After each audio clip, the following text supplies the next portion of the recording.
Help me reach 1,000 subscribers. Please like the video and share your thoughts in the comments. My name is Jason, and I've been married to Laura for 9 years.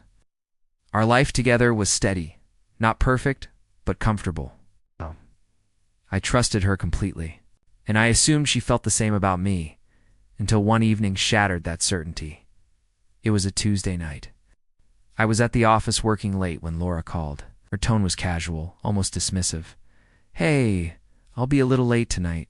Just dinner with my boss," she said. I froze for a moment.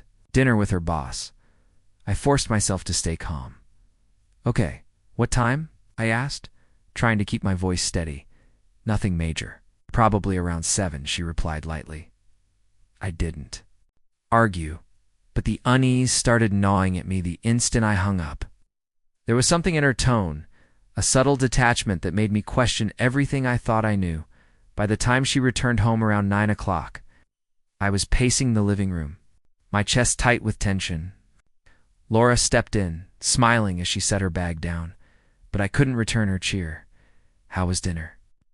I asked carefully. She laughed lightly. "Fine, just business stuff. You know how it is." I repeated her words silently in my head. A mix of disbelief and frustration rising. "Fine, just business stuff. You expect me to believe that?" said my patience thinning. Her smile faltered. "Jason, what are you talking about?" "It was literally just dinner with my boss." "You're overthinking this." Something inside me broke. After months of subtle distance, half-truths, and small lies I'd let slide, I realized I couldn't ignore the warning signs anymore. "Then this is divorce," I said calmly, but firmly. Her eyes widened in shock. "What? Jason? Are you serious?" I nodded.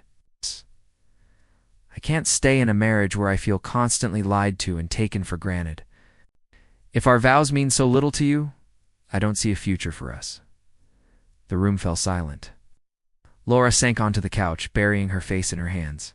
I could see tears forming, but I stayed still, saying nothing further.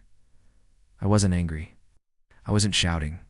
I was simply stating a truth I had finally accepted. "Jason."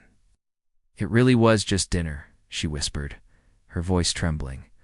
I swear I didn't drink much. We only talked about work. I wanted to believe her, part of me craving forgiveness. The urge to brush it off like I had with smaller incidents before, but I knew this wasn't about one dinner. It was about trust, honesty, and the accumulation of doubts I could no longer ignore. I replied quietly, "It's not about the dinner. It's about how we got here. How distant we've become. I've tried to address it, but nothing has changed. I can't keep doing this." Her lips quivered. "Please, Jason, we can work on this. I can explain everything. I never meant to hurt you." I shook my head slightly. I've heard that before. Words aren't enough anymore. Actions matter. And your actions, the distance, the secrecy, they've already made this decision for us. For hours, we sat in silence, both trying to process what had just happened. It wasn't dramatic or explosive, just painfully quiet. I realized that sometimes ending a marriage isn't about anger or hatred. It's about recognizing that two people have grown apart, and staying together only prolongs the inevitable pain. By the next morning, we agreed to separate, at least temporarily, to give ourselves the space to reflect. It was the hardest decision I'd ever made, but also the most necessary. I felt heartbreak, guilt, and sadness all at once, but also a strange clarity. The dinner hadn't caused this. It had merely revealed the cracks that had been there for months. Trust, once broken, is incredibly difficult to rebuild, and love alone isn't always enough to sustain a marriage. That night, lying in bed alone, I felt the weight of my choice, but also a flicker of hope. Divorce wasn't a failure. It was an acknowledgement of reality, a chance to pursue a life where honesty and respect are not negotiable. Sometimes the hardest words you speak are the ones that finally set you.